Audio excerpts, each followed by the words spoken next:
Ahí ya se encuentra grabando la clase. Como les decía, estamos próximos a terminar este módulo. Nos queda solo la clase del mañana y la del martes, perdón. Les recuerdo que el día jueves van a tener evaluación y también el día martes. Ya bajo las mismas condiciones de la vez pasada, se va a activar desde las 9:30 hasta las 10 del próximo día. Ahora, ¿qué les pido? Lamentablemente, el jueves, al próximo día de jueves, en la noche ya, ¿cierto? Para viernes, perdón, el viernes es feriado. Por lo tanto, si hubiera algún problema, algún inconveniente con la plataforma, lo vemos ya para el día martes, lo solucionamos durante la semana, ya que el fin de semana es feriado y la idea, ¿cierto?, que es que tampoco se compliquen por temas netamente de la plataforma. Se les abrirá el link nuevamente para que la puedan dar tranquila, siempre y cuando esa sea la problemática, la temática. Cuando es algo de la plataforma que se cae, pero si he olvidado dar la prueba, fijaremos una fecha recuperativa. Pero la idea es que el fin de semana usted también descanse y lo aproveche en sus labores que tiene, y como es feriado, la verdad se respeta bastante el tema de los feriados, sobre todo en estos casos que son religiosos, para la gente que em, tiene más apego ahí con la religión. Voy a compartir mi pantalla.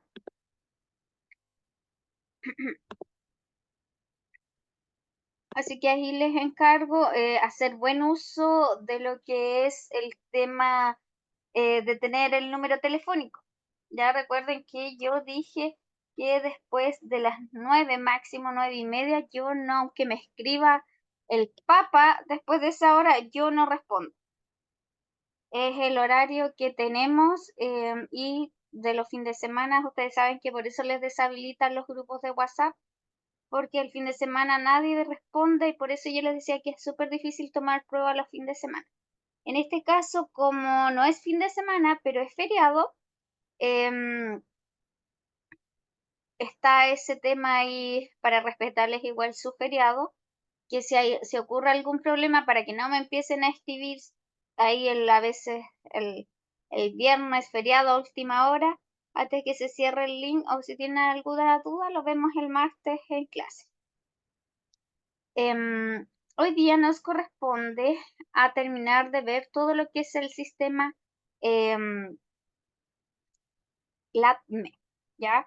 Hoy día dejamos todo visto lo que es la parte del metabolismo y terminamos con la parte de la distribución que nos queda, y para la próxima clase ya nos queda solo ver parte de lo que es metabolismo y de lo que es la excreción del medicamento y la clasificación según su uso terapéutico. Y la última clase es un poquito más corta, por eso también tiene la evaluación el mismo día, se termina de pasar ese último contenido y tiene la evaluación. Es solamente ver la clasificación de de los medicamentos o fármacos según su perfil farmacocinético y de farmacovigilancia. Recuerden que yo les decía que administrar un medicamento no solo debemos conocer de su forma farmacéutica, cuál es su principio activo o, o efecto terapéutico, sino que también vigilar lo que son los efectos adversos, los efectos colaterales que puede presentar un paciente, ya que algunos alteran algunos de los signos vitales. Por ende, post administración, a algunos hay que hacer control de signos vitales, hay que tener los pacientes en observación, sobre todo en aquellos que reportan un efecto adverso bastante alterado, o los que provocan efectos del efecto de irritación. Ya saben que el efecto de irritación a veces se puede dar manifestado a través de un rash cutáneo, donde hay un cambio morfológico en los tejidos, en las células. Em, por ende, hay que tener una vigilancia posterior a la administración. No todo el procedimiento queda en la administración y ahí se queda, y nos olvidamos de la persona, sino que también de ver qué es lo que ocurre después. De hecho, hay muchos fármacos, sobre todo fármaco que es oncológico, que es citoestático, es decir, que provoca también una reacción adversa en la persona que lo administra, Profesora, disculpe, buenas tardes, pero se le escucha cortado, igual como la primera clase. Demasiado cortado. y bajo quizás porque estaba un poquito bajo el volumen. Em, el único problema que tenemos, gracias ahí por el comentario, el único problema que tenemos, deme un segundo,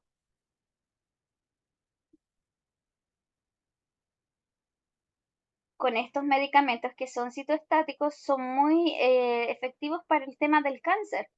El problema es que cuando se administra, el que lo administra sufre algunas consecuencias y también debe controlarse. Algunos servicios tienen por protocolo cada 3 meses.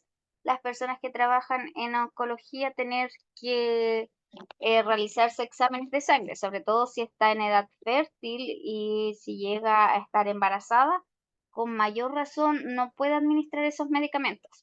Esos medicamentos les decía que hay que tener luego quizás no se escuche un segundo, pero todavía no.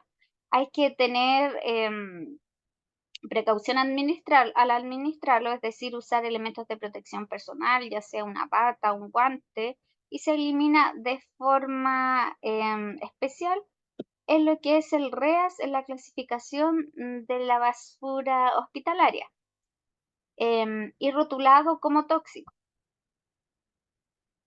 Ahora, ¿qué es lo que pasa? Que esos medicamentos tienen estrictamente un control luego de su administración.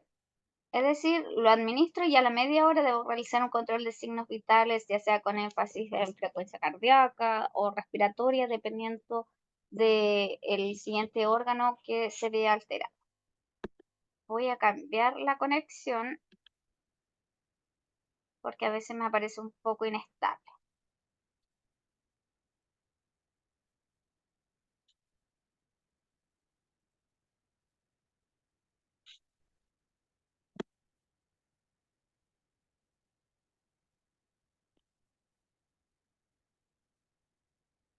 Ahí deberíamos estar mejor en el cuanto a la conexión.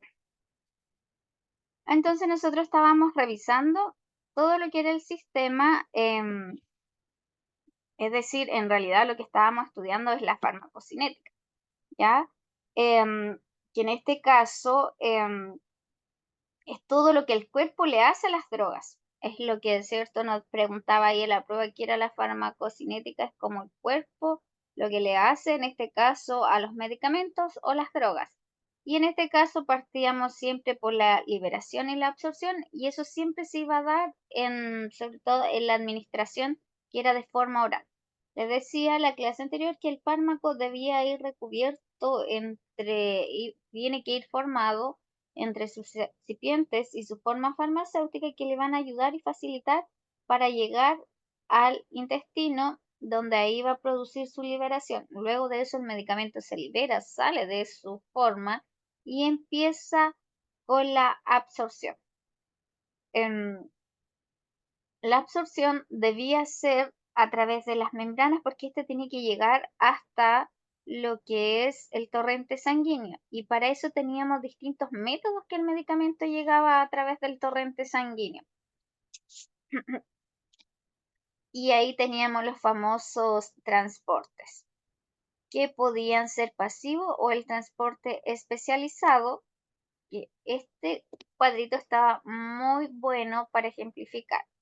El transporte pasivo teníamos la filtración, donde aquí solamente a través de una gradiente de concentración y por lo pequeñas que son las partículas del fármaco podían atravesar a través de la filtración o de la difusión simple. No había mayor problema en que éste pudiera atravesar la membrana y llegar al torrente sanguíneo. Em, pero, ¿qué pasaba cuando teníamos fármacos que la molécula era mucho más grande y en algunos casos, ¿cierto? Nos decía que incluso en la absorción del medicamento tenía que ver con la solubilidad del medicamento, es decir, si era más soluble liposoluble o hidrosoluble, más afinidad por los lípidos, más afinidad por agua. Entonces, en las moléculas que son muy grandes del fármaco necesitaban de un transporte especializado y que este era el transporte activo, que es a través de que usted gaste energía, logra pasar el medicamento, pero hay otras que necesitan una difusión facilitada a través de como el dibujito que sale aquí, difusión facilitada, que se unen a una proteína para poder ingresar y ser transportada. Yo les decía que en nuestro organismo el aire que nosotros necesitamos, que también es vital para todos nuestros tejidos, que de ahí sacamos el oxígeno, que es lo que transporta, también se transforma de esta forma y se transforma en saturado a la hemoglobina. Por eso cuando nosotros hacemos un control de signos vitales, saturometría, lo que saturamos es la cantidad de oxígeno que va difundiendo a través de los tejidos, que va siendo transportada por el torrente sanguíneo a través de la hemoglobina. En este caso existen otras proteínas donde se adhieren las moléculas del medicamento y son transportadas. Y esta difusión, cuando es más grande, necesita de lo que es energía para poder ser transportado. También teníamos la endocitosis, la pinocitosis, que es acá donde el medicamento era envuelto en una vesícula y era transportado. Luego de eso, nos quedamos hasta por aquí. Vimos el tema de los transportes. Que vimos todo lo que fue la absorción y habíamos empezado recién con lo que era la distribución, que era el tercer paso. Dentro también de la absorción nos hablaba que no solamente si era liposoluble o hidrosoluble, sino que también habían fármacos, dependiendo si eran ácidos o bases débiles, en cuanto a su nivel de acidez y de base, que podían disociarse parcialmente en una solución acuosa. Pero los ácidos que eran fuertes sí se van a disociar en su totalidad en una solución y esos se absorben de forma más rápida.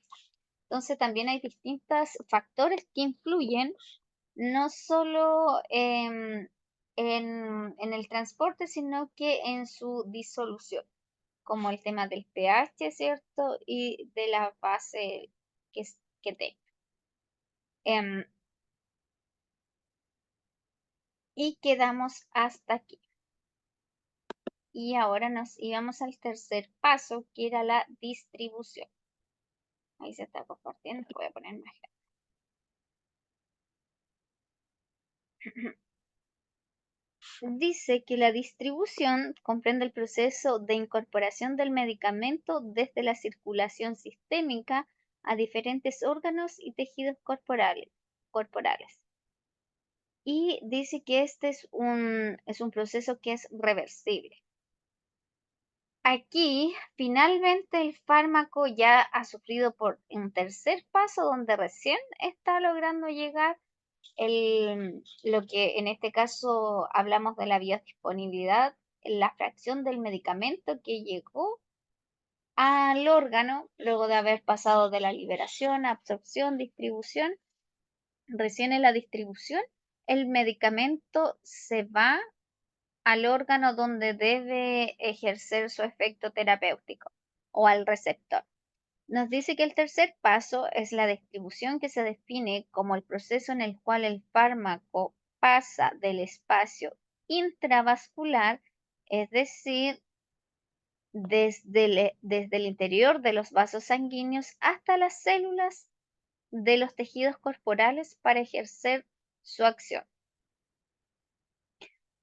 Para que vean lo complejo que es el proceso. Por eso es que cuando a veces nos duele la cabeza, nosotros esperamos que un medicamento de forma vía oral nos haga inmediatamente efecto. Todo tiene sus tiempos de acción y de acuerdo a su biodisponibilidad es el efecto que va a lograr.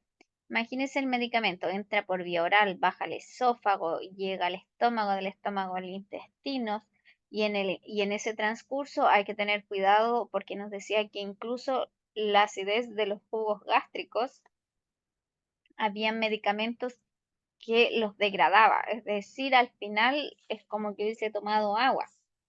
O tienen el problema de que pasan a ser metabolizados en el hígado y surge el efecto primer paso, que se inactiva.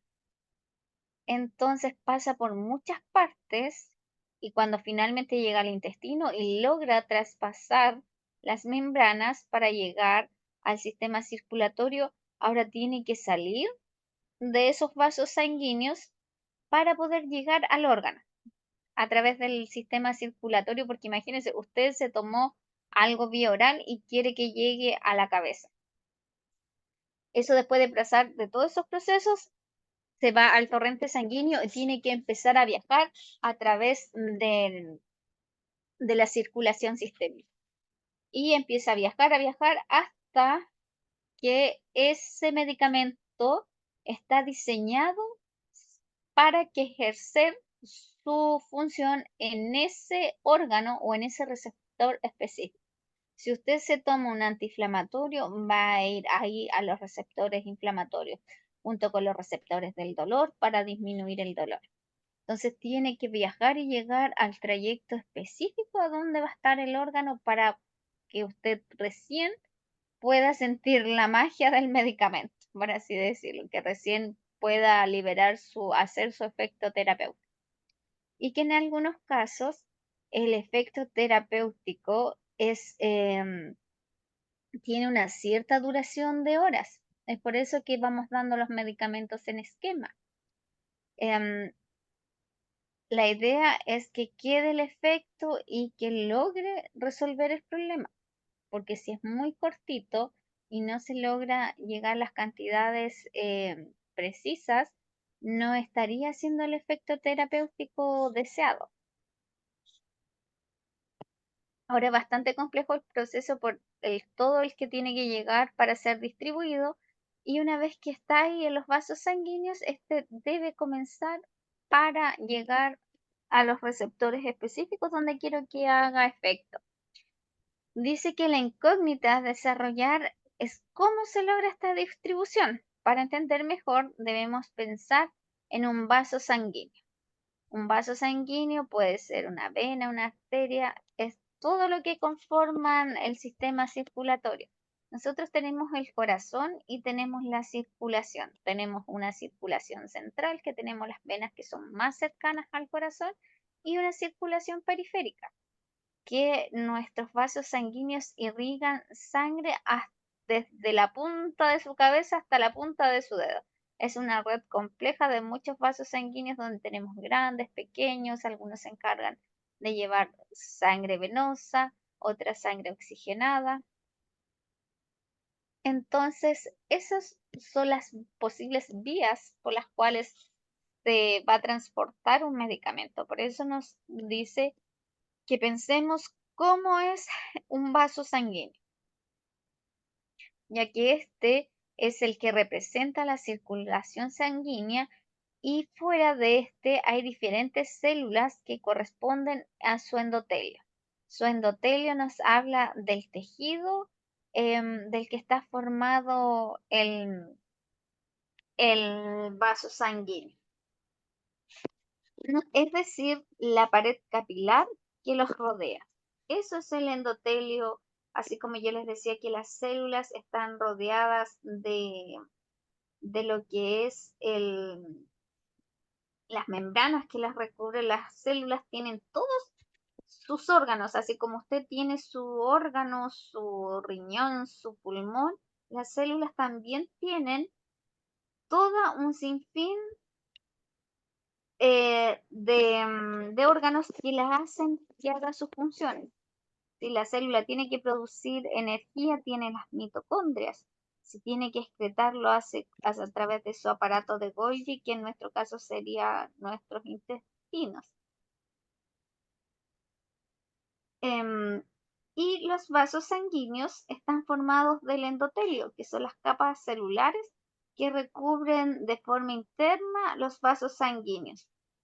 Y, y esto nos sirve para toda la función vascular y los procesos inflamatorios, que es donde ocurre también el- los procesos los procesos inflamatorios se otorgan cuando existe alguna especie de infección y generan la cascada de inflamación y nos va indicando a través de la fiebre, por ejemplo, de algún síntoma que estamos ante una infección. Entonces, este endotelio es el que recubre la pared que rodea los vasos sanguíneos. Y nos dice que agreguemos al fármaco que logró llegar hasta la circulación para cumplir con su función posteriormente. Una vez que tenemos el fármaco en esta región, lo que ocurre es el primer proceso, que es la unión de los fármacos a las proteínas plasmáticas. Em, Y como su nombre dice, el fármaco que llegue a la circulación en gran parte o en un gran porcentaje se logra unir a las diferentes proteínas que se encuentran dentro del plasma. La sangre, nosotros tenemos la sangre, no todo lo que vemos es glóbulos rojos. Nosotros tenemos el plasma, que es una porción de la sangre, y tenemos los elementos figurados, que son los que componen la sangre. Su sangre se compone tanto de glóbulos rojos, que esos son los encargados de distribuir el oxígeno. Tiene sus glóbulos blancos, que son los encargados del sistema inmunológico. Tiene también las plaquetas que se encargan de lo que es la coagulación. Y también tiene algunas proteínas que son las que ayudan a difundir, en este caso, fármacos u otra em, u otro elemento que requiere transportar a través de la circulación sanguínea. En este caso nos dice que las proteínas son principalmente la albúmina. La albúmina es una proteína que cuando nosotros está relacionado muchas veces con la nutrición. Em, Cuando hay un déficit, una eliminación de líquidos, a veces ocurre que no se llega a filtrar y se elimina la albúmina. Entonces, al ocurrir esta eliminación involuntaria de la albúmina, los pacientes empiezan a presentar problemas, como por ejemplo que si un medicamento se transporta a través de proteínas plasmáticas, como la albúmina, tenemos ahí ya una falla para el transporte. También tenemos la alfa-1 glicoproteína ácidas, las lipoproteínas y la globulina de unión a esteroides. Cada una de estas proteínas es afín a diferentes tipos de fármacos, y la que se encuentra en mayor cantidad en el torrente sanguíneo es la albúmina. Em, por eso, cuando nosotros nos realizan un chequeo, sobre todo a los usuarios que tienen problemas renales em, o presentan patologías asociadas al hígado, donde ocurre un proceso que se eliminan albúminas, se hacen distintos chequeos, ya que es una proteína que es la que tiene más abundancia y la cual nos va a ayudar al transporte de ciertos medicamentos. Como nos nombra ahí, al menos 4 tipos de proteínas distintas, cada una tiene una unión, es decir, una afinidad distinta de acuerdo a cada medicamento. Y es ahí cómo se va a unir para ser transportadas. Dice, veamos a qué tipo de fármacos es afín cada una de estas proteínas. Nos dice que, por ejemplo, la albúmina, que es la proteína que se encuentra en mayor cantidad en el torrente sanguíneo, es bastante afín o tiene afinidad a los fármacos que son ácidos, a las glicoproteínas ácidas. La glicoproteína ácida, perdón, es a los fármacos básicos. Acuérdense que ahí nos hablaba de ácidos, de bases, em, que tiene que ver con el pH que tienen los medicamentos, si son ácidos, si son bases. Em, las lipoproteínas también son afines con los fármacos básicos y finalmente una proteína muy especial se podría decir que es la globulina de unión a esteroides. Esta tiene mucha afinidad con todo el medicamento que son esteroides y al cortisol. Es decir, cada medicamento que tiene cada uno de los componentes que yo nombré va a ser transportado específicamente por su proteína correspondiente. Acuérdense que los transportes, sobre todo los que son de difusión facilitada, ese ingresa, pero cuando nosotros necesitamos transportar a través de proteínas, va a buscar lo que sea como más afinidad. Por eso en el dibujito de los tipos de transportes mostraba cómo había como un cuadradito o un triángulo, porque supongamos que eso simulaba ser un, un agente que necesita difundirse a través de una proteína. Entonces va a buscar la proteína que encaje más con él. Si es un cuadrado, va a buscar que tenga el engranaje de cuadrado para poder él ahí anclarse y poder ser transportado. Entonces cada uno busca su afinidad. En el fondo es como que busca su pareja para ser transportado. Dice que cuando tenemos al fármaco libre, estamos hablando que el fármaco se encuentra totalmente activo. Una vez que se logró liberar el principio activo y logró traspasar al torrente sanguíneo, aquí llevamos el fármaco de forma activa y empieza ya a ser distribuido para ir a anclarse a los receptores donde tiene que actuar. Dice que una pregunta que puede surgir en este punto es, si el fármaco está unido a alguna proteína, significa que que este no cumple ningún tipo de función dentro del organismo. Y la respuesta dice que sí, que estos fármacos se encuentran de forma inactiva y por eso depende del porcentaje de unión a la proteína plasmática que tenga el fármaco en específico. Es decir, va viajando aún y va a depender del porcentaje de la unión a la proteína plasmática que tenga este fármaco. Acuérdense que el medicamento iba en su forma farmacéutica, se lograba liberar de esta y empezaba su absorción y su distribución. Pero cuando se distribuye, nos dice em, que el fármaco, cuando está libre, sin asociarse a esta proteína, está activo. Pero luego nos dice que cuando se une esta, no ejerce ningún tipo de función dentro del organismo. Dice que estos fármacos se encuentran de forma inactiva y eso depende del porcentaje de unión a las proteínas plasmáticas que tenga el fármaco en específico. Por ejemplo, podemos hablar de antibióticos como la penicilina, que tiene un 60% de unión a las proteínas plasmáticas. ¿Y a qué se refiere esto? Ejemplo, dice que entonces ese 60% de ese fármaco se unirá a la proteína y solamente el 40% llegará a cumplir su acción.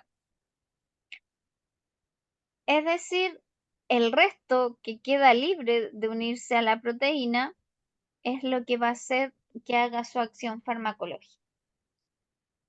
Entonces, aquí nos damos cuenta cómo es la biodisponibilidad de un fármaco. Al final, cuando nosotros consumimos una dosis, el médico nos da la dosis conociendo todo este proceso para nosotros poder alcanzar el efecto terapéutico. Por eso en algunos casos, en algunos medicamentos van en escalada em, y van de menos a más. Entonces el médico va probando cuánta cantidad de medicamento tiene que ir para que vaya haciendo efecto. Dice que no solamente podemos tener este caso, dice otro ejemplo lo podemos ver en el ibuprofeno, que en este caso tiene un 90% de unión a una proteína plasmática. ¿Qué quiere decir esto? Que solamente el 10% de los fármacos llegarán a cumplir su función dentro del organismo. Y esto es un porcentaje muy bajo, pero ese simple porcentaje es capaz de generar un cambio dentro del organismo. Ahí también se nos viene la explicación por qué un fármaco no solo cambia su forma farmacéutica, que va a cambiar su forma de administración y ir aumentando su biodisponibilidad, sino que cambia las concentraciones. Cuando uno va a comprar un fármaco, le pregunta, uno dice, me da un ibuprofeno, y ahí el auxiliar de farmacia lo queda mirando y le dice a usted, ¿de cuánto quiere ese ibuprofeno? ¿De 400? ¿De 600? Y uno queda así, oh, qué buena pregunta. Como es poco la cantidad que una persona logra en el fondo poder traspasar y llegar a los receptores, a lo mejor con usted tiene alta sensibilidad el medicamento, pero conmigo no. Con usted con uno de 400 estaría bien, pero otra persona con uno de 600 recién le viene a hacer un poquito de efecto, ¿ya? Entonces también aumenta ahí las concentraciones del fármaco para que de ese fármaco, acuérdense que solo es un 10% lo que llega, ¿ya? Así que ahí puede ir o le va dando la dosis más cerca. Por eso también están las indicaciones si es cada 12 horas, cada 8, cada 24, porque cada cierta hora usted lo que va a ir absorbiendo ahí, ¿cierto? En el caso del ibuprofeno es un 10% solamente. Así es como se cumple el primer paso de la distribución, que es la unión de los fármacos a las proteínas. Aquí tenemos la proteína más el fármaco y forman este complejo y que como resultado cada medicamento presenta su porcentaje de unión. Ahí vieron que el ibuprofeno presenta un 90% y la amoxicilina un 60%. Entonces, mucha más cantidad y eso va a depender de acuerdo a la afinidad con las proteínas y de acuerdo a cuánta es la unión, el porcentaje de unión que tengan con el fármaco. Dice que a continuación lo que sucede es que el fármaco queda libre y así como los dijimos, son los que no servirán. Comenzarán a viajar traspasando a través de la pared de los capilares a partir de las fenestraciones del endotelio capilar, que son los espacios entre el endotelio, y pasarán a partir del sistema de difusión y filtración. Es decir, pasan a través del transporte pasivo.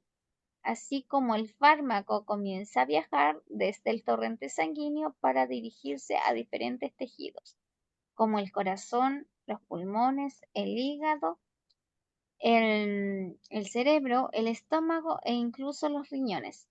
En este proceso se le llama segundo paso de la distribución de las drogas a los distintos órganos del cuerpo. Entonces la distribución también tiene pasos y lo primero es que el fármaco se una a la proteína que lo va a ir transportando.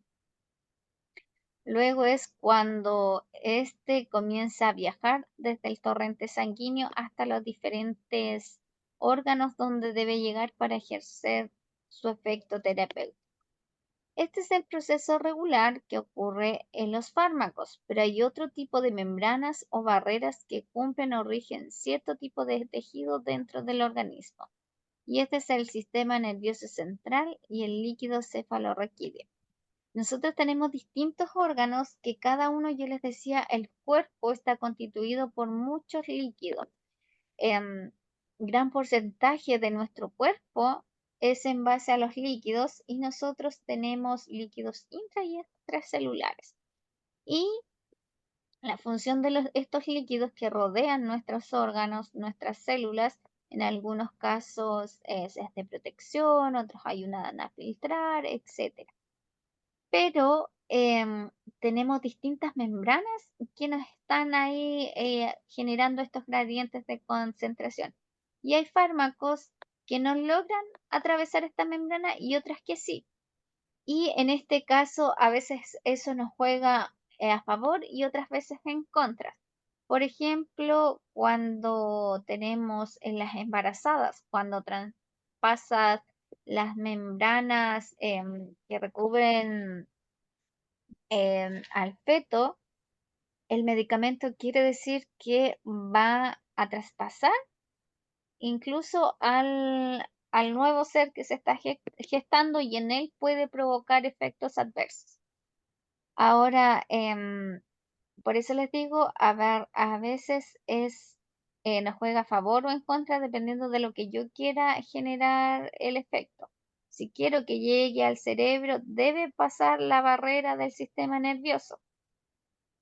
Pero si no quiero que se transmita, por ejemplo, al feto en periodo de gestación o en la lactancia, no va a ser óptimo ese medicamento. Por eso una de las razones más estrictas de por qué las mujeres embarazadas no pueden automedicarse es porque hay que fijarse si los medicamentos traspasan o no estas barreras. Dice que en el proceso regular, entonces, ¿qué ocurre con los fármacos? Es cuando logran traspasar las distintas membranas para ser distribuidos a sus órganos. Pero hay otro tipo de membranas o barreras que cumplen o rigen cierto tipo de tejido dentro del organismo, que es el sistema nervioso central y el líquido cefalorraquídeo, que es acá lo que recubre toda nuestra médula espinal. Este tipo de tejidos poseen una barrera diferente a lo que rige a los tejidos como el corazón, el hígado, el estómago, y por mencionar algunos. Dice que la barrera que les rige el sistema nervioso y el líquido cefalorraquídeo es la barrera hematoencefálica. ¿Por qué creen ustedes que acá el cuerpo genera otro tipo de barrera, otro tipo de membrana? Es simplemente porque son órganos que son demasiado vitales y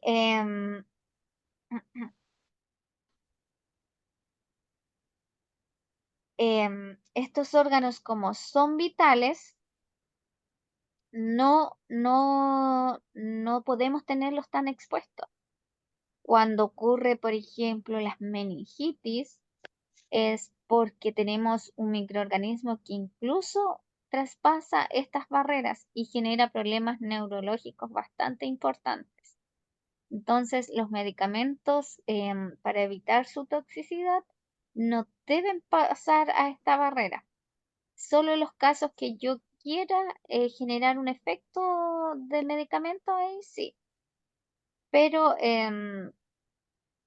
son partes de nuestro cuerpo que son estéril, que es demasiado importante que no ingrese cualquier cosa, por así decirlo, a estas zonas del cuerpo, por ejemplo, como al cerebro o a nuestra médula.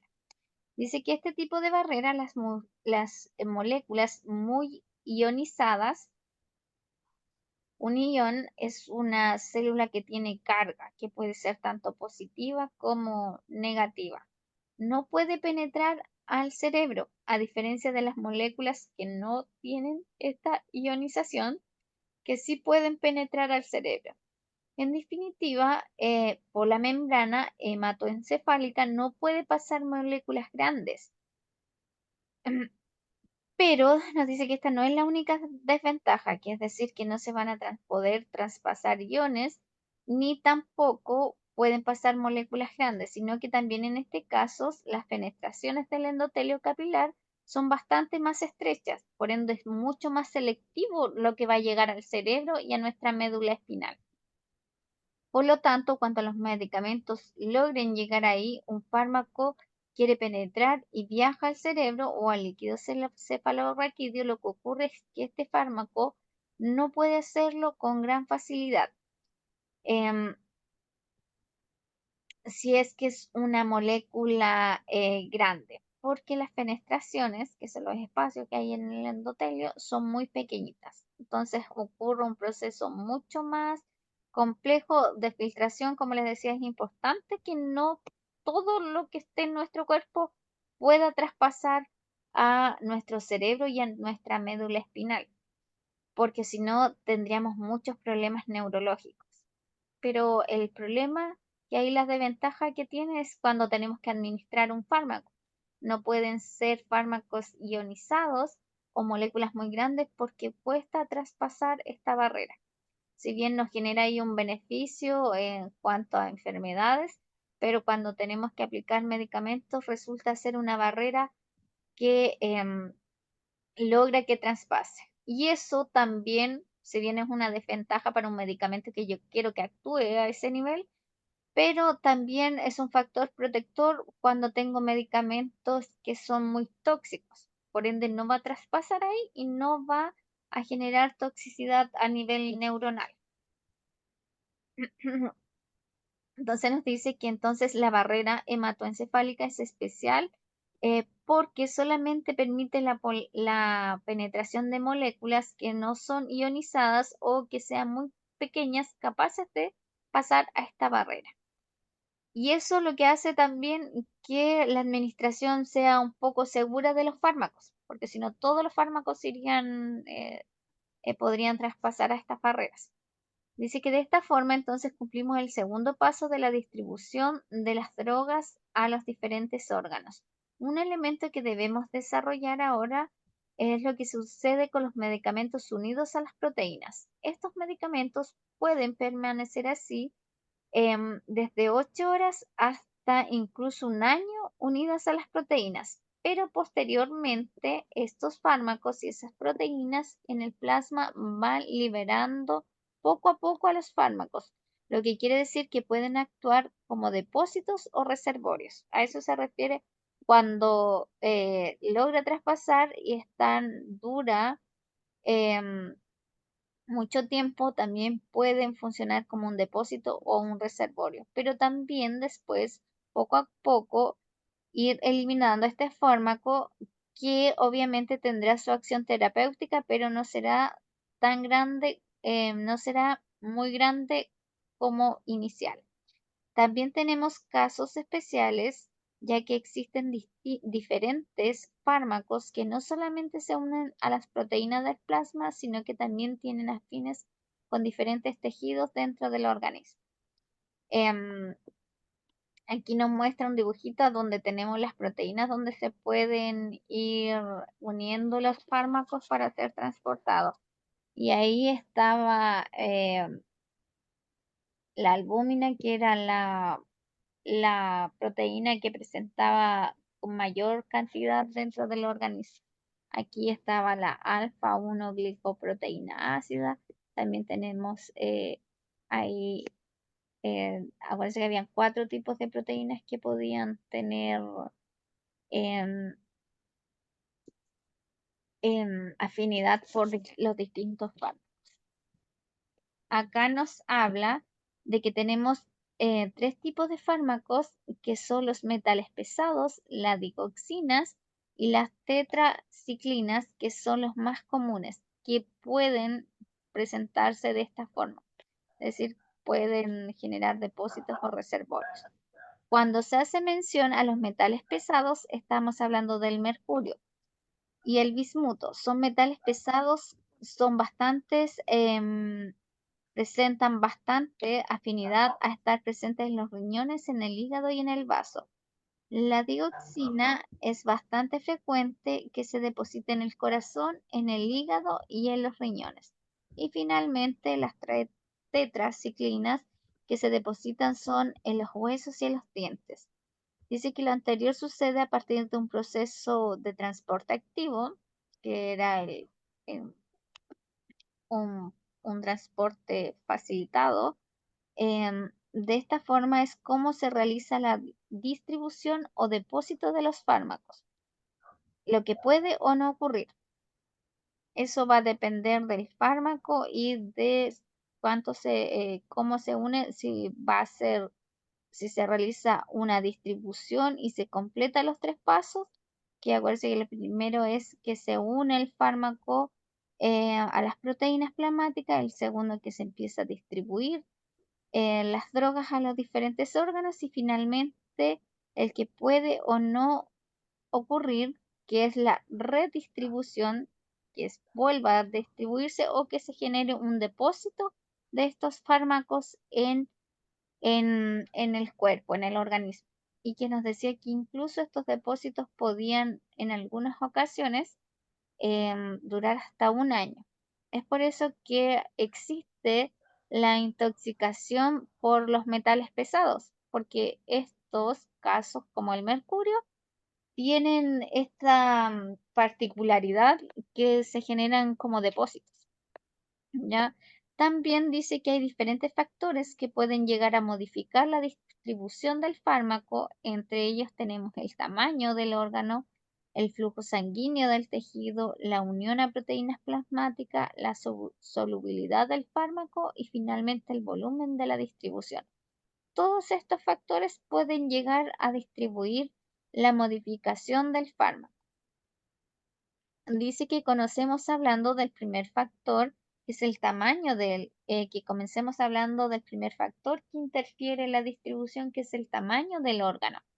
Esto es muy sencillo, ya que el tamaño del órgano es proporcional a la capacidad de distribución que tendrá el fármaco. Es decir, que entre más grande sea el órgano, más y mayor cantidad va a poder eh, generar la distribución de forma correcta. Y donde podemos encontrar órganos que sean grandes para ser distribuidos, pues tenemos que en este caso la mucosa intestinal, que tenemos bastante, y en el músculo esquelético, que son dos órganos bastante extensos donde tenemos una gran superficie y que pueden distribuir bastantes fármacos. Vamos a tomarnos un pequeño recreo y a la vuelta vamos a continuar y les voy a comentar para que nos vamos a las 8 porque son 10, ya van a ser 10 para las 8, nos vamos a las 8 de correo. Que recuerden que yo les dije que mañana teníamos prueba. Mientras estaba aquí, me acaba de llegar un mensajito y que voy a aprovechar, y para las compañeras que no se conectaron, voy a escribir ahí el comunicado que está dado por don Mario, que es el jefe, que no se va a poder realizar la prueba el jueves, debido a lo que les comentaba que es fin de Semana Santa. Ya él respeta mucho el tema de los horarios, por ende, como yo les decía, la prueba nos va a quedar a la mitad y muchas personas pueden que estén el viernes preocupadas de dar la prueba o puede que no le funcione ese día la plataforma y comience a tratar de contactar ya sea a don Mario o a los profesores y no va a haber respuesta. Y antes de eso que ustedes se puedan desesperar, em, ¿cierto? Por no poder dar la prueba. Yo le decía que lo viéramos el martes, pero don Mario en ese caso es súper consciente y prefiere que toda prueba que quede hasta el viernes, que sean solamente, es decir, hasta el jueves se pueden hacer pruebas. El problema es que ustedes que queden activadas. Ya para el viernes no. No sé, lo voy a consultar con mi coordinadora si corre como nosotros la activamos antes que empiece el feriado, si va a quedar así o si no la tendríamos que activar ya para el lunes para el martes y para el martes para el miércoles tienen la otra. Pero ese fue el comunicado que solo quedan activadas hasta el jueves 28. Viernes y sábado no hay ninguna actividad evaluativa para los alumnos. ¿Ya? Así que les voy a avisar si quedará, como les digo, queda la mitad para el día viernes que es feriado, dar la prueba. Así que esos temas no dependen de mí, ¿ya? Por eso les digo que cuando quieran usar nuestros números telefónicos de forma privada para hacer consultas, traten de canalizar bien la información que quieren pedir o su consulta o a quién va dirigida, ¿ya? Porque a veces suena un poquito engorroso porque, por ejemplo, si usted me pregunta a mí acerca de cuándo tiene que hacer el pago, de cuánto dura el curso, yo solo me manejo en la cantidad de clases que yo hago. Entonces yo va a perder tiempo en preguntarme eso a mí y yo la voy a enviar a hablar con las personas que corresponden. Porque a veces como que se malinterpreta el uso del número telefónico y no respetan mucho los horarios, ni las consultas, ni lo asertivo del, del trato, por ejemplo. Ya yo tengo bastante voluntad siempre tratar de responder las dudas, pero siempre y cuando sea atingente y un aporte para la clase y em, sea de buena forma, ¿ya? Así que eso. Las chicas que el otro día estaban preocupadas por la prueba, si íbamos a revisarla, le respondí por interno, después aquí en la clase, entonces trato de como de darle las soluciones de lo que esté a mi alcance. Ya, así que voy a Profesor, consultar. y sobre la respuesta de la prueba, la número 19, ¿qué le dijeron? La respuesta número 19 la comenté ayer con la profesora, yo que soy la encargada del área pedagógica, eh, puse la inquietud, envié la parte donde que habíamos visto en conjunto con ustedes y ella consultó con la encargada que, que realiza la prueba, que es, y me dijeron que la respuesta por ahora, ¿cierto?, va a quedar como está. La explicación que se me dio fue porque si bien en algún momento hablaba que era la vía endovenosa la que aseguraba el 100% de la disponibilidad, em, también se debía tomar como la vía sublingual, em, como una de estas al pasarse el efecto primer paso. Esa fue la explicación y después ella igual me envió un trozo del medicamento, donde yo les comentaba que podía considerarse como eso, que eso también lo vimos en clase. Ahora, quizás voy a leer de nuevo la pregunta porque yo cuando di la prueba, em, y el otro factor que hay personas que la tienen buena. Entonces, si hay alumnos que la pudieron contestar, es porque quizás no se entendió bien la pregunta. Pero como les Es que digo, de hecho está mal formulada la pregunta, pues a lo mejor los alumnos que la contestaron y suerte nomás que la achuntaron. claro, hay un factor como les digo, que no, que escapa de mis manos. Yo hice la acotación y que se me dio de respuesta a eso y también que si ustedes seguían con la inquietud, que se dirigieran personalmente a hablar con la señorita Yesenia. Ya, porque yo ya lo comenté y esa fue mi respuesta y Ah, yo, ya, pero con ella se ve el tema. claro, porque como Ya, les digo, yo sí, ya yo lo lo voy a hablar consulté. con ella mañana porque a mí me interesa, o sea, pasar de un 5,95 a ya que me cambie un 6 por último, para mí es significativo porque yo no tengo bajas notas, Como les y digo, menos en su asignatura, no quiero en esta, ya, como le que es de digo, más importancia para mí. revisamos y se dio la explicación. Ahora, como les digo, me dijo que no se va a modificar la pregunta y que si seguían con la duda, que se la podían preguntar directamente, ¿ya? Porque yo no tengo mayor respuesta a eso. Como les digo, los instrumentos de evaluación yo no los manejo. em, Así que quizás no estaba del todo bien planteada la pregunta y desconozco, pero como le digo, comparamos las materias y esa es la razón de por qué se consideraba que igual tenía el 100% de la biodisponibilidad. Al pasarse el efecto primer paso, aseguraba mayor biodisponibilidad. Ahora, ¿dónde queda quizás la duda? Donde dice que ahí hace énfasis donde dice que es la única vía, ¿ya? Pero como les digo, si les causa más duda, esa es la respuesta y la resolución que se me dé, ¿ya? Nos vamos a ir a nuestro pequeño recreo y en unos 10 a 15 minutos más nos volvemos a conectar.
No sé, la Teo quiere salir por fariseo.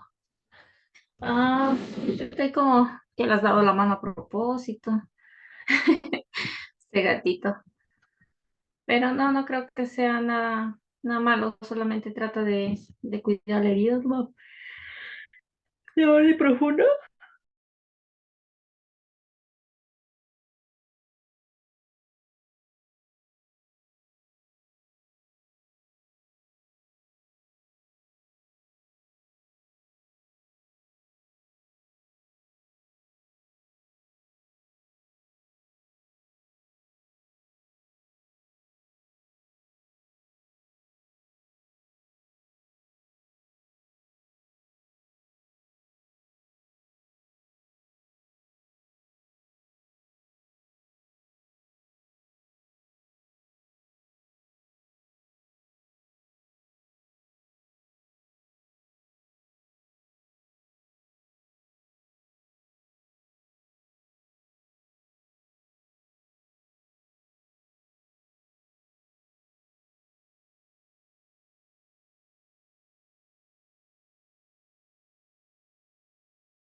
Hola.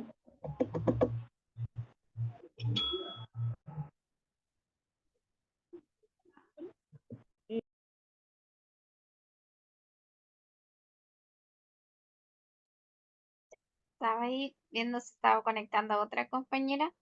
Em, Hoy día hay poquita asistencia, me imagino por el tema de que a varias no le acomoda el día. Algunas se justificaron, las otras desconozco. Y ahí se nos desconectó una compañera que se tuvo que retirar. ¿Ya? Acuérdense cuando tienen problemas de temas de trabajo, igual se encuentran justificadas, que es distinto a que no se conectó porque se olvidó o por decisión personal. ¿Ya? Pero imagino que todas están bien en la asistencia, así que no debería haber problema. Parece que igual las clases quedan grabadas y lo importante es que también usted estudie de forma autónoma en su casa y pueda dar sus pruebas en las fechas que corresponden. Esto es como en el colegio, igual uno les exige un cierto porcentaje de asistencia, pero si falta una vez por un motivo que esté justificado, no quiere decir nada.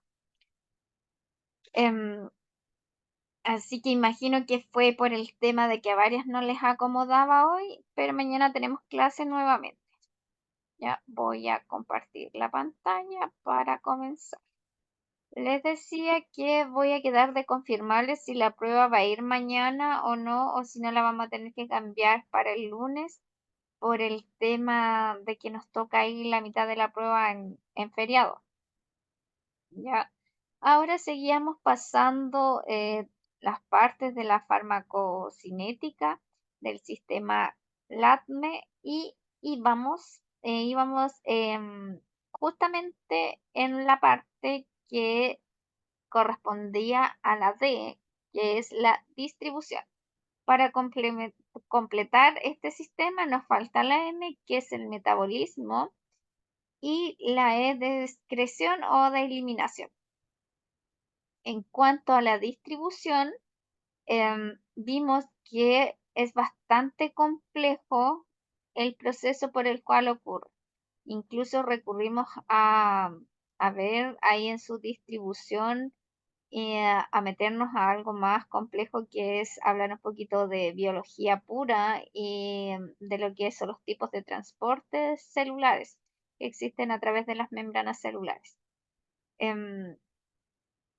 Y este paso, que es la distribución, consta de 3 pasos, que la primera es cuando el medicamento se une a las proteínas plasmáticas, el segundo cuando empieza a distribuirse las drogas a los diferentes órganos y tenemos un tercer paso que es la redistribución o el depósito de los fármacos.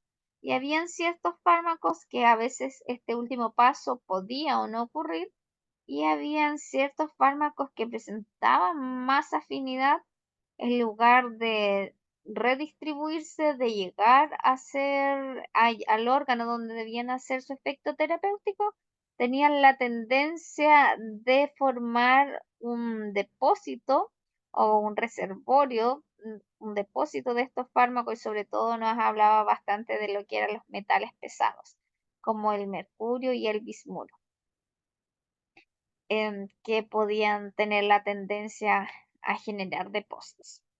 Em, Luego, ¿qué ocurría?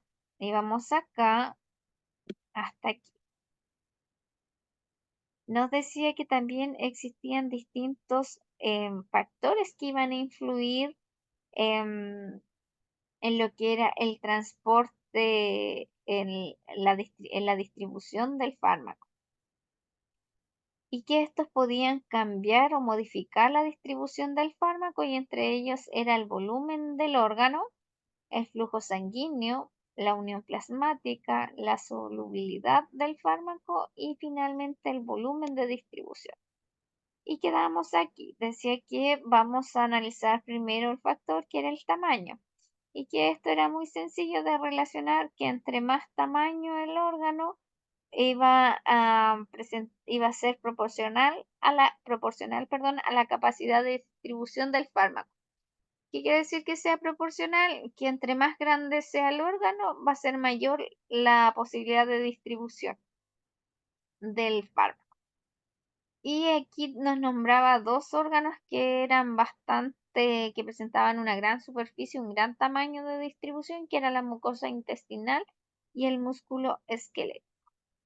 Luego nos hablaba del flujo sanguíneo y que el flujo sanguíneo, cuando nos hace referencia a esto, nos hablamos, es decir, del flujo de la cantidad de sangre que se mueve a través de los vasos sanguíneos.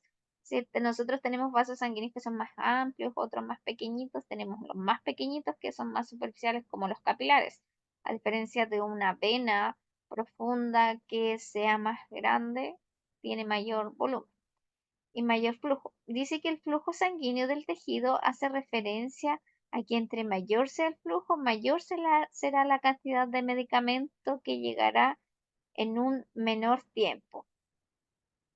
Pero por el contrario, entre menor sea el flujo de sangre en un tejido, la misma cantidad de medicamento logrará llegar, pero en una mayor cantidad de tiempo.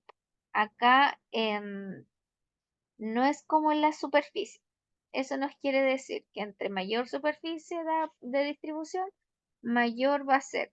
Acá, ¿qué es lo que influye? Es que si hay un menor flujo de sangre, se distribuye la misma cantidad de medicamento, nos dice ahí que entre menor sea el flujo de sangre en un tejido, la misma cantidad de medicamento logra llegar, pero en una mayor cantidad de tiempo.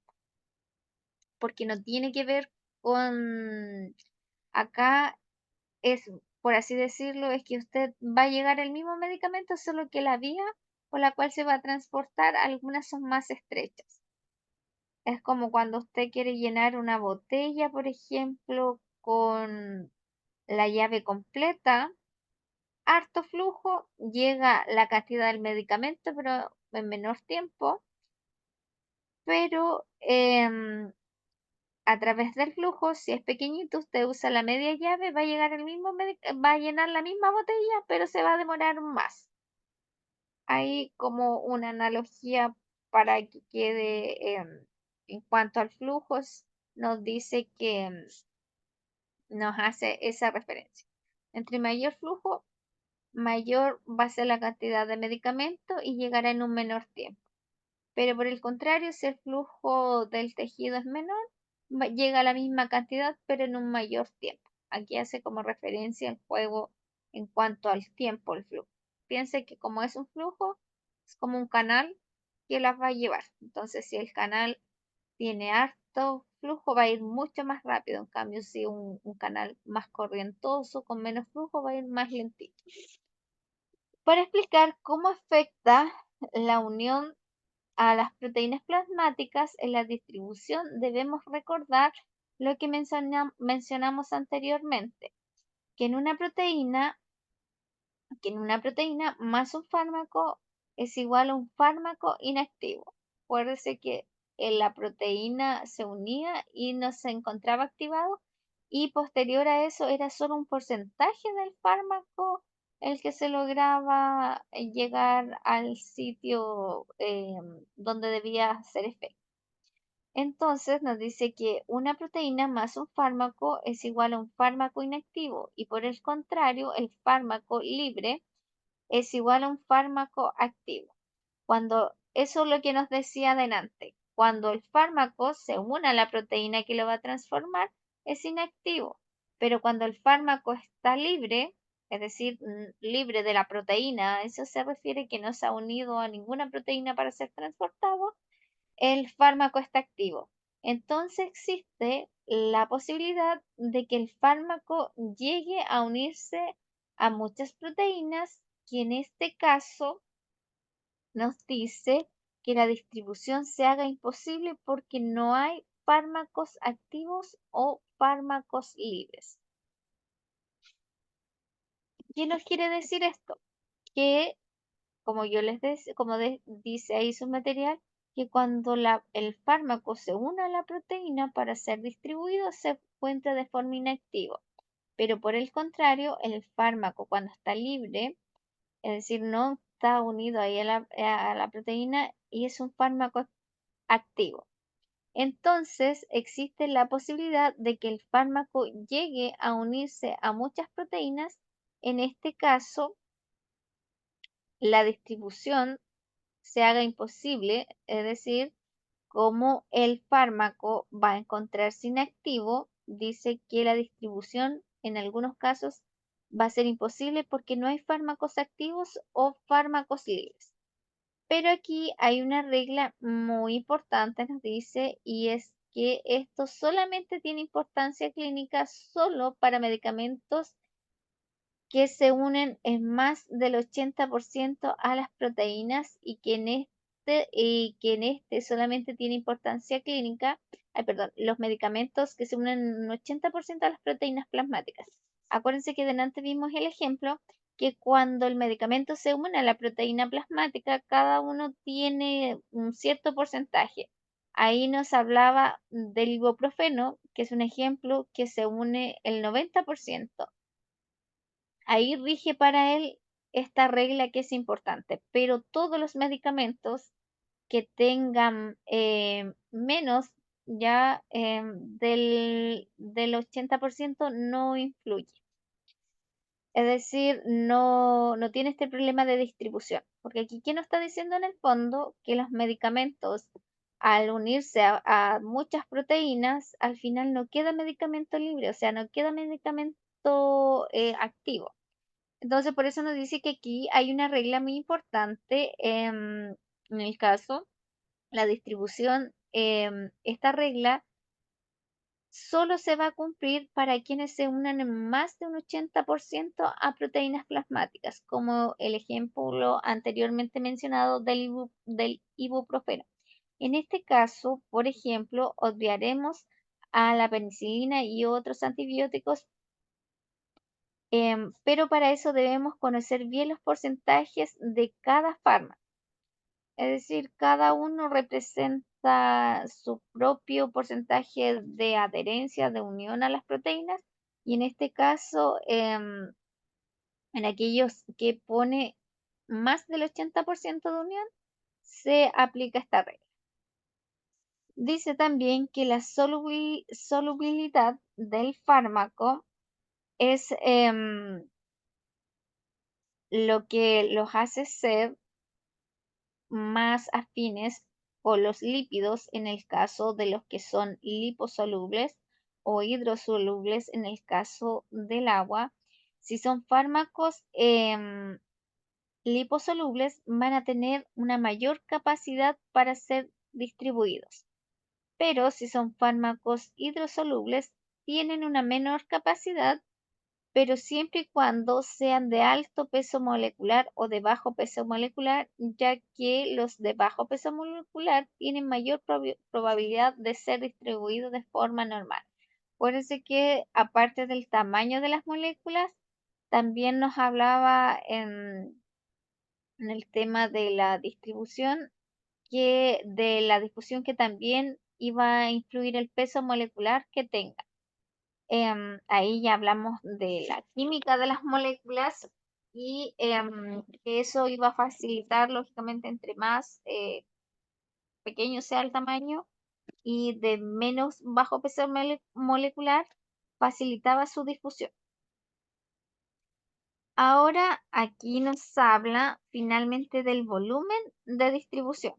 Estos eran los factores que podían modificar la distribución del medicamento, que en una de ellas teníamos lo que era el tamaño del órgano, el flujo, la adherencia y la solubilidad del fármaco, y ahora el volumen de distribución. Dice que finalmente el volumen de distribución es un concepto muy importante dentro de la distribución, pero que no llega a, a, pero que no se llega a comprender con facilidad. Si ya lo vieron, es un poquito engorroso, es bastante Uno piensa que el consumo del medicamento es bastante simple, pero para que llegue a hacer su efecto terapéutico, primero viene todo un proceso de laboratorio que es la creación del fármaco para darle las características especiales y que a través del estudio que se encarga de lo que el cuerpo le hace a los fármacos, poder asegurar la biodisponibilidad de los fármacos, poder asegurar esa cantidad de fármaco que llega a lograr hacer su efecto terapéutico. Ahora habían bastantes factores que incluso influyen en la biodisponibilidad, en la distribución del fármaco. Y dentro de las que influyen en lo que puede modificar la distribución del fármaco, teníamos el tamaño, que veíamos que entre mayor tamaño tiene el órgano va a ser mejor su distribución. El flujo sanguíneo, si el flujo sanguíneo es menor, se va a demorar más tiempo en llegar, pero asegura la misma cantidad. En cuanto a la unión de las proteínas plasmáticas, decían que en algunos fármacos existían se unían a muchas proteínas, por ende el porcentaje de adherencia era bastante alto y entonces me iba a dejar muy poco medicamento libre que estuviera activo.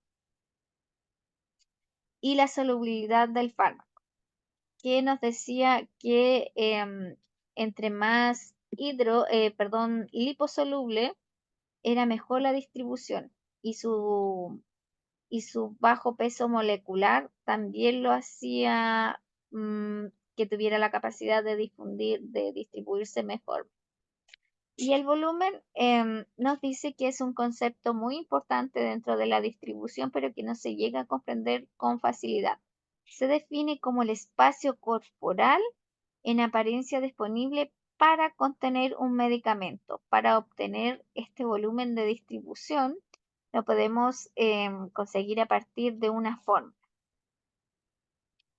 Que aquí nos vamos netamente, por eso de ahí viene el nombre de químico farmacéutico.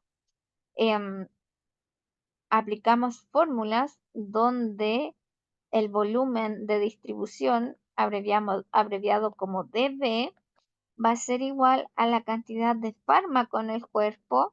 Por eso es importante, siempre le preguntan a uno de cuántos mg consumió su medicamento, dividido en lo que es la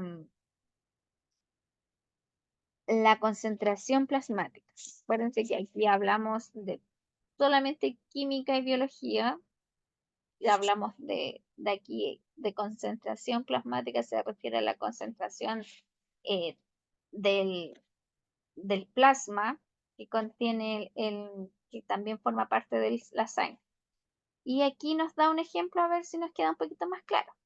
Nos dice que tenemos un paciente que está deshidratado, en el cual en los compartimientos de agua se tiene que encontrar bastante disminuido debido a la deshidratación. Por lo tanto, en este caso, habría una disminución del volumen. Nos dice que entonces, en este caso, los pacientes que están deshidratados, al ocurrir esta salida de agua, que es lo que le pasa a las células que se tienden como a arrugar. Parece que jugamos con la homeostasis y ahí al salir agua la célula se encuentra más arrugadita y disminuye el volumen de distribución, lo que se traduce en una disminución de donde llegará a distribuirse el fármaco. Por lo tanto, habrá también una elevación de la concentración plasmática del medicamento. Acá nos pone otro caso. Dice que un paciente que se encuentra en un caso al contrario, edematizado, es decir, que tiene retención de líquido. Denme un segundo, se me va a desconectar el computador, la batería. Ahí. aquí nos da el caso contrario. Nos hablaba primero de un paciente deshidratado que al disminuir el volumen de distribución se iba a traducir en una disminución de dónde va a llegar el fármaco, por ende va a aumentar su concentración plasmática del medicamento.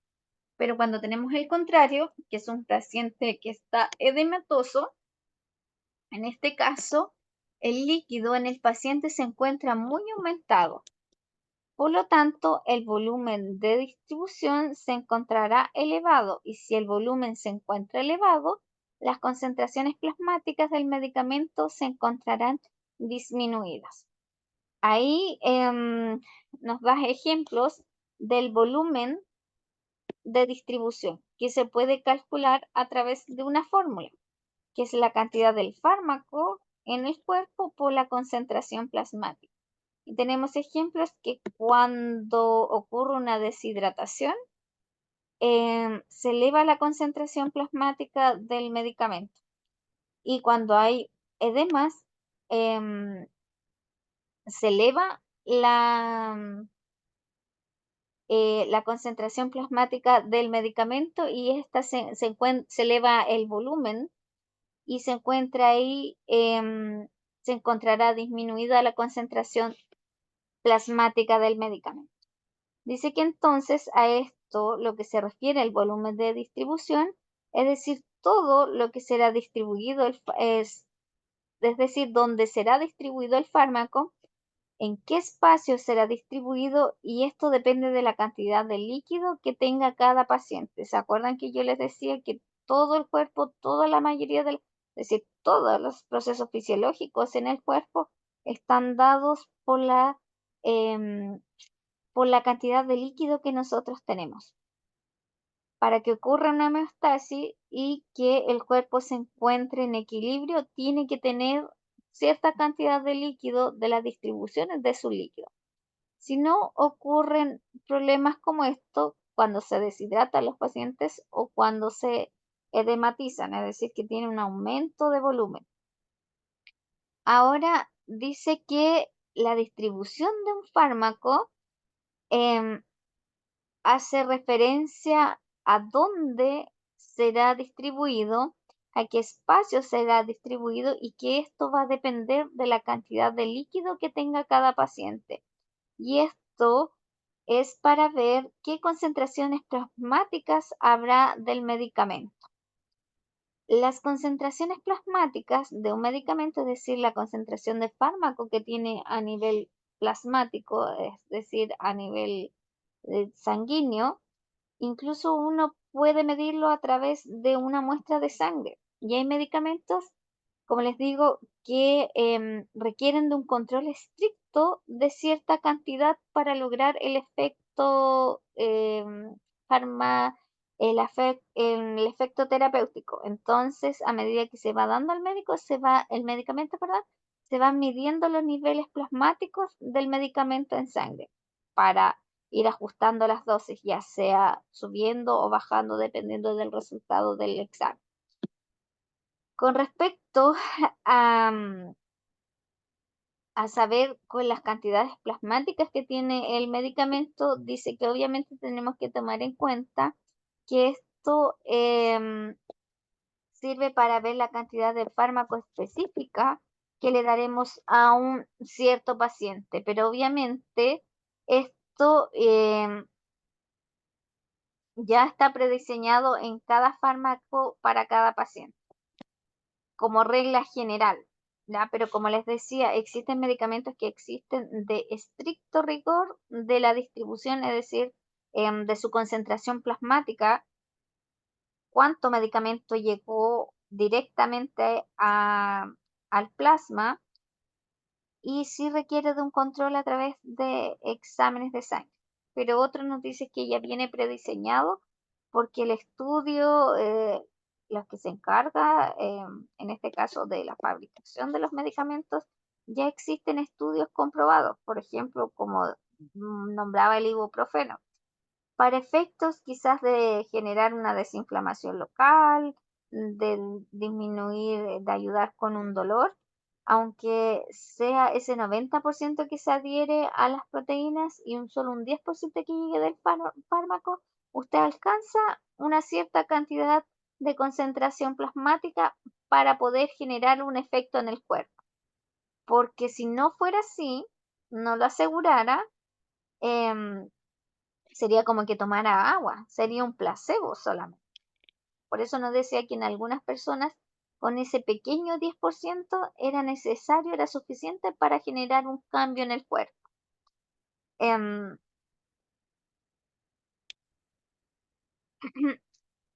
Ahora nos vamos a alcanzar a ver un poquito del metabolismo y con eso terminamos la parte de la distribución del fármaco, que como ven habían varios factores que lo podían alterar o modificar y al final en la distribución por fin logramos obtener esa cantidad de concentración plasmática del fármaco.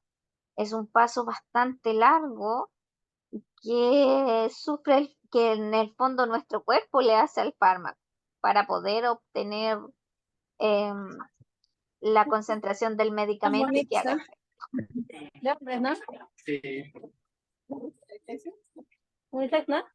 Tengan cuidado con los micrófonos. Entonces, aquí ya terminamos el tercer paso y nos queda el cuarto, que es el metabolismo. Y nos queda el último, que es la excreción o eliminación. Ya vamos a alcanzar a ver un poquitito porque ya nos quedan 15 minutos de clase. Vamos a ver a grandes rasgos qué es lo que es el metabolismo y después de esto pasamos la lista. Y como les digo, les voy a quedar ahí pendientes si la prueba va a ir mañana o no por el tema del feriado.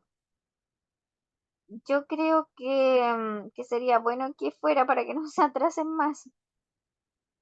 Pero ahí va a depender de don Mario, ¿cierto? Si lo deja pasar hasta el otro día o, o si la dejamos para la próxima semana, ¿ya? El metabolismo, voy a leer aquí la lista. El metabolismo hace referencia al conjunto de procesos enzimáticos por los cuales sufre una transformación a través de la formación de metabolitos, ¿ya?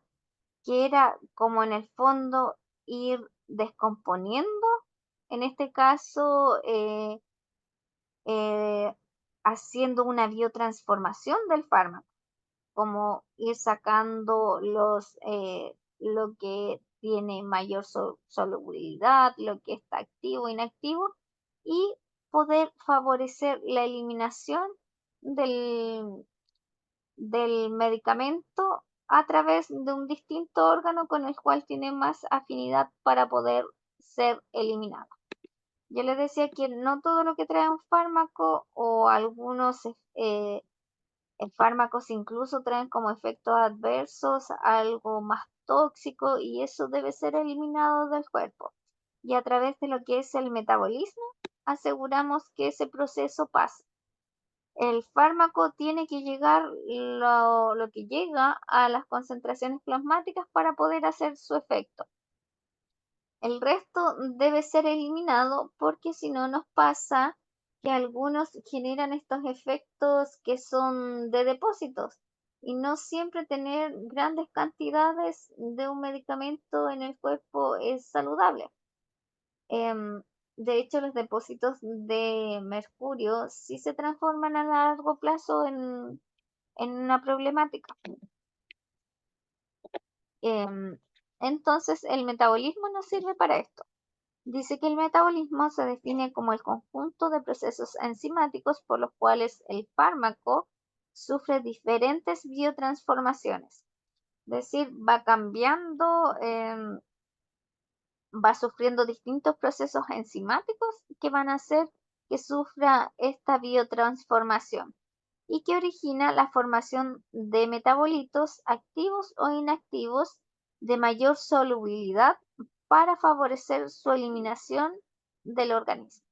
Y cada uno con sus distintas vías de excreción. Yo les decía que incluso tenemos la piel como una vía de excreción porque la piel dentro de sus funciones es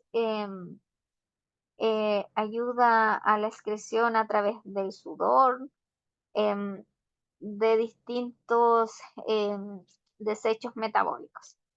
Dice que el proceso de metabolización que sufre en este caso el fármaco ocurre generalmente a nivel hepático y que también puede ocurrir a nivel de otros órganos, como en este caso cuando se elimina a través del riñón, etc.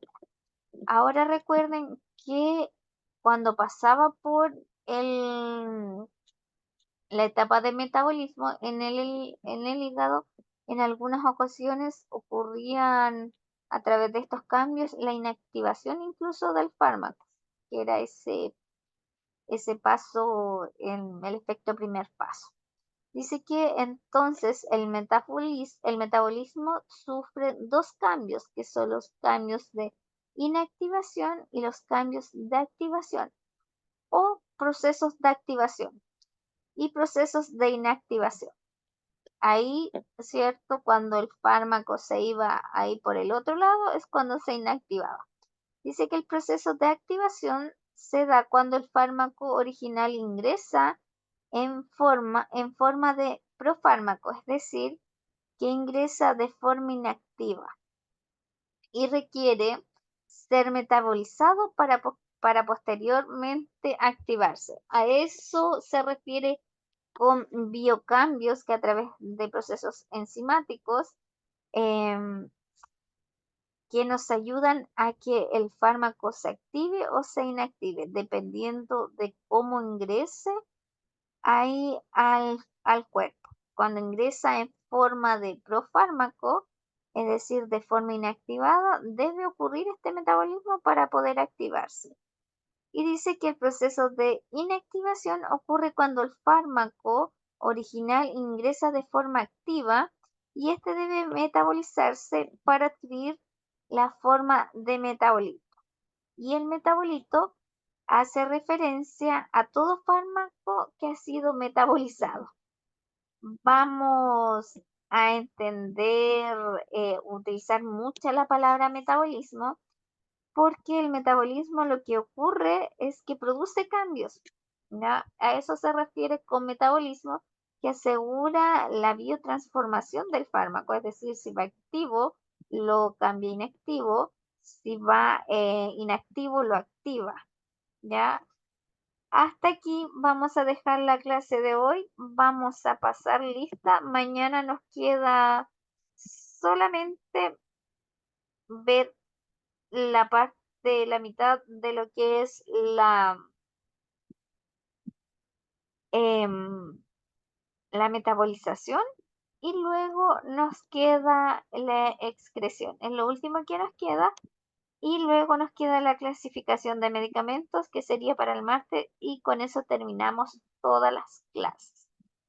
¿Ya? Entonces tener en cuenta que el metabolismo no es nada más que todos los procesos enzimáticos a los cuales es sometido este fármaco para su biotransformación y que ocurre en el hígado en su mayoría, pero también existen otros órganos.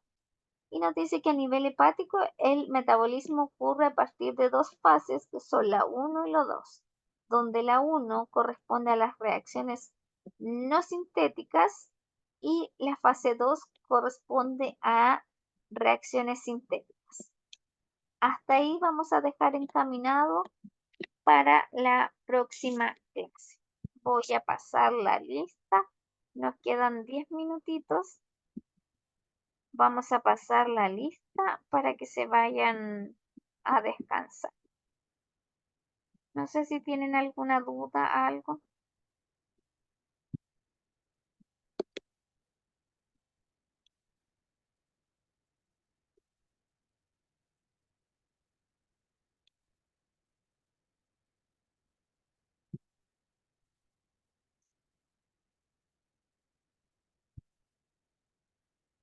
Tenemos poquitas asistentes, así que yo creo que me va a salir más fácil que me digan quiénes están que quiénes no están. Tenemos solo 7.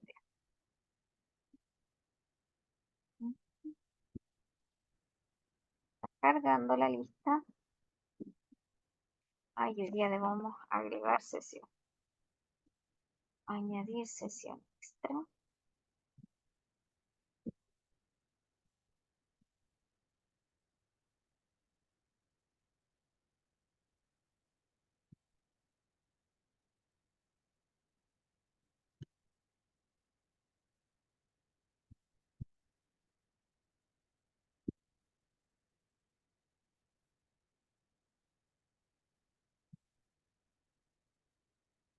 Y muy abajo. Y hoy día estamos a miércoles 27. Ahí se agregó la lista.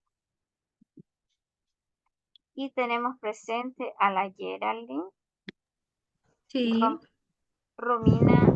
Buenas noches, Geraldine. Romina. presente.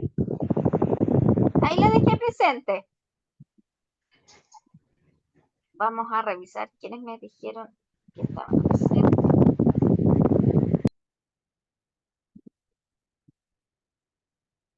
Romina Aravena, ahí está. Sí, presente, profe. Buenas noches. La Buenas Carmen noches. Ondragada. Acá, profe. Buenas noches. Buenas noches, profe. Karina Cáceres. Presente, profe. Buenas noches. Karina Calderón, que aquí me había dejado ahí un mensajito. Víctor, no lo vi. Víctor Catrillanca, Yolanda tampoco. La Dolce, Viviana Gallardo, Fabiola Guzmán, Diana, Janet. Presente, profesora. Buenas noches. Catherine Medina, Rocío, Víctor Michael, Caroline Pardo,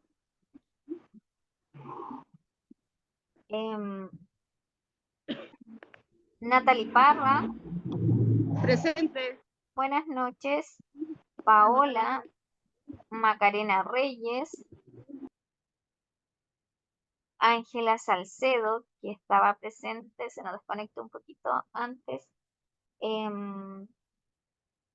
Karina Sarmiento y Marilu. Presente. ¿Ay, quién me dijo presente? Acá. Ya, chicas, buenas noches, que estén bien. Nos vemos mañana. Buenas noches. Karina Sarmiento y Gerald. Están todas presentes. Carla, Karina.